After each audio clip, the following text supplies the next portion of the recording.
نحمده ونصلي ونسلم على رسوله الكريم اما بعد فاعوذ بالله من الشيطان الرجيم بسم الله الرحمن الرحيم قال الله تبارك وتعالى في القرآن المجيد لقد كان لكم في رسول الله أسوة حسنة صدق الله العظيم۔ سامعین و ناظرین، آج کے درس کے اندر ہماری گفتگو کا عنوان ہے مسجد کے امام کو محلے داروں کا مسجد کے ساتھ رہائش دینا کیسا ہے۔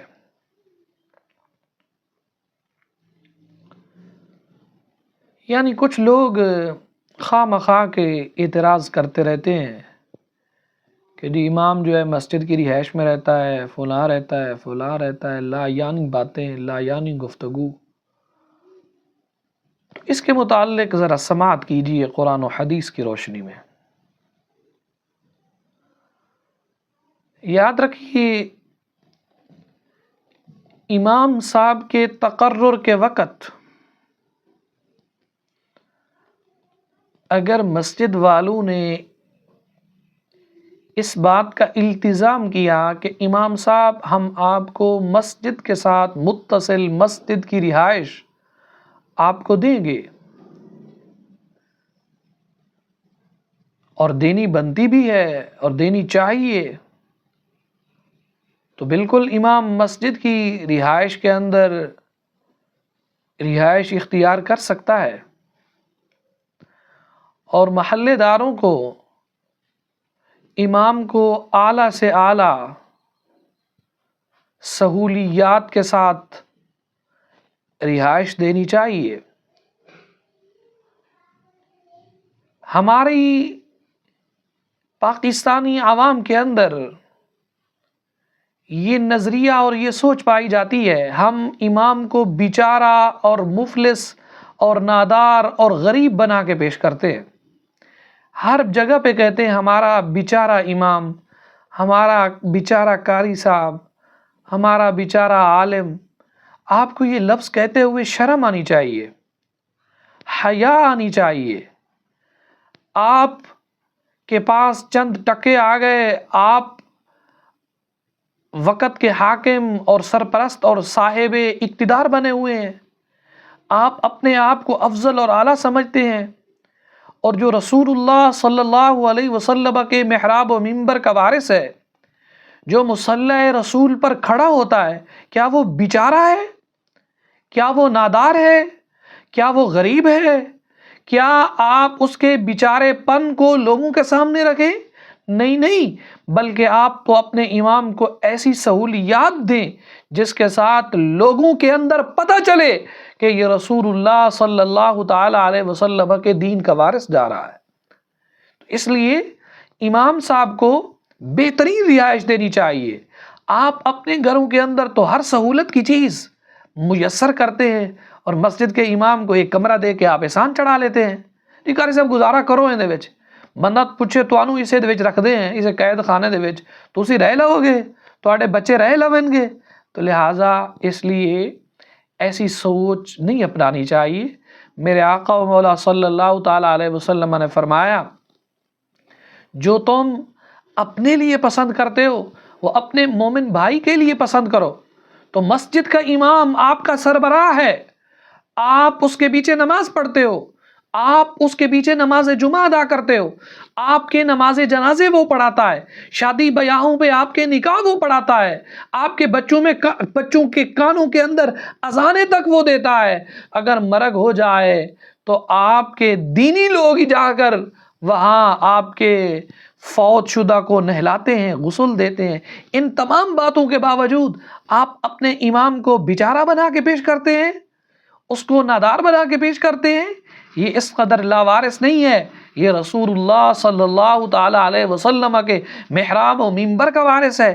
آپ اس قدر آپ کے ورثاء افضل اور اعلیٰ ہیں، کیا جن کے وارث رسول اللہ ہوں وہ اس قدر بالکل لا آسرا ہیں، بے سہارا ہیں؟ نہ، میں گزارش کروں گا کہ آپ اپنے ائمہ مساجد کے ساتھ پیار کیا کریں، آپ ان کی ضروریات کو دیکھا کریں۔ مسجد پہ ٹائلیں اعلیٰ سے اعلیٰ لگ جائیں گی، مسجد کے وضو خانے کے اندر ٹائلیں اعلیٰ سے اعلیٰ لگ جائیں گی، مسجد کی چٹائیاں اعلیٰ سے اعلیٰ آ جائیں گی، مسجد کے اندر اے سی جی ہم نے 5 ٹن کا لگایا ہوا ہے، 6 ٹن کا لگایا ہوا ہے، ہم نے چلر لگائے ہوئے ہیں، سردیاں آئیں گی کہیں گے جی ہم نے تو بڑا گرم ماحول رکھا ہوا ہے۔ امام بیچارہ ٹھٹھرتا رہے، امام بیچارہ مرتا رہے، اس کے بعد ضرورت کی کوئی چیز نہ ہو، موجودہ حالات کے مطابق اس کے پاس ضروریات کو برتنے کے لیے کوئی چیزیں نہ ہوں، تو آپ اپنے امام کے ساتھ دوغلا رویہ مت رکھیں، بلکہ امام کے ساتھ اپنے سے بڑھ کر رویہ رکھیں جو آپ اپنے بچوں کے لیے رکھتے ہیں۔ تو یہ مسجدوں کے ٹیلوں پر پیسے لگانے سے بہتر ہے امام مسجد کی جانب بھی توجہ دیا کرو، امام مسجد کی ضروریات کو بھی دیکھا کرو۔ ادھر پوچھو جی کتنی تنخواہ ہے آپ کے امام صاحب کو؟ جی ہم اپنے امام کو نا 20,000 دیتے ہیں، جی 25,000 دیتے ہیں، بھئی 30,000 دیتے ہیں۔ تمہیں یہ بات بتاتے ہوئے سوچ نہیں آتی کہ بھئی جس کو ہم 20-25 پہ رکھا ہوا ہے تو کیا تمہارے گھر کے اندر بھی تمہارے بچے ہیں؟ تمہارا خرچہ 20-25 ہزار سے پورا ہو جاتا ہے؟ خرچے پورے اللہ کرتا ہے، بندہ نہیں کر سکتا۔ لیکن آپ کو بھی یہ سوچ اپنانی چاہیے۔ اس دور کے اندر تو 20,000 25,000 کا تو بچوں کے دودھ آ جاتا ہے، تو یہ پیمپر ہی نہیں تھمنے پہ آتے۔ تو آپ امام مسجد کو 20-25 ہزار پہ رکھا ہوا ہے، اس کے بچے نہیں ہیں، اس کا دل نہیں کرتا کہ میں اپنے بچوں کو اچھے سے اچھی تعلیم دلواؤں، اس کا دل نہیں کرتا میں اپنے بچوں کو اچھے سے اچھی غذا دوں، اس کا دل نہیں کرتا میں اپنے بچوں کو اچھا سے اچھا لباس دوں، اس کے رشتہ دار نہیں ہیں۔ تو اس لیے یہ باتیں کڑوی ضرور ہے اور لیکن یہ حق اور سچ پر مبنی ہے۔ ٹھیک ہے، مسجد کی ضروریات کا بھی آپ خیال کریں، مسجد کے اندر اچھی اور صاف ستھری کلینیں اور چٹائیاں ہونی چاہیے، مسجد چمکتی دمکتی ہوئی ہونی چاہیے، آپ کا امام بھی چمکتا دمکتا ہوا ہونا چاہیے۔ اور اماموں سے بھی میں اپیل کروں گا، بیچارے بن کے پھرتے رہتے ہیں، کپڑے پھٹے ہوئے، لباس گندا، بدبو سمیل سی آ رہی ہوتی، ان کو بھی چاہیے اپنا لباس اچھا سے اچھا رکھے، خوشبو لگا کے رکھیں، اور جدھر سے گزرے پتہ چلے یہ ہماری مسجد کا امام جا رہا ہے، اس محلے کا امام جا رہا ہے، اس سوسائٹی کا امام جا رہا ہے۔ اچھا سے اچھا لباس زیب تن کیا کرے، اور اچھی سی اچھی غذا کھایا کرے، اور اچھی سی اچھی خوشبو لگایا کرے۔ اللہ عز و جل سارے اسباب پیدا کرتا ہے اور سارے نظام بناتا ہے، تو اس لیے ہر جگہ بھی لوگ برے نہیں ہوتے، اچھے لوگ بھی پڑے ہوئے ہیں، اچھے لوگوں کی سوچ موجود ہے۔ میں جس مسجد حاضہ کے اندر امام خطیب ہوں، بحمداللہ تعالی ہمارے محترم معزز محتشم مکرم مربی محسن حاجی ملک خلیل صاحب ہیں، تو وہ دینداروں کے ساتھ بڑا پیار کرتے ہیں، دینداروں سے بڑی محبت کرتے ہیں۔ جس قدر وہ مسجد کا خیال کرتے ہیں، اپنے ائمہ کا بھی، دیندار لوگوں کا بھی اسی قدر خیال کرتے ہیں۔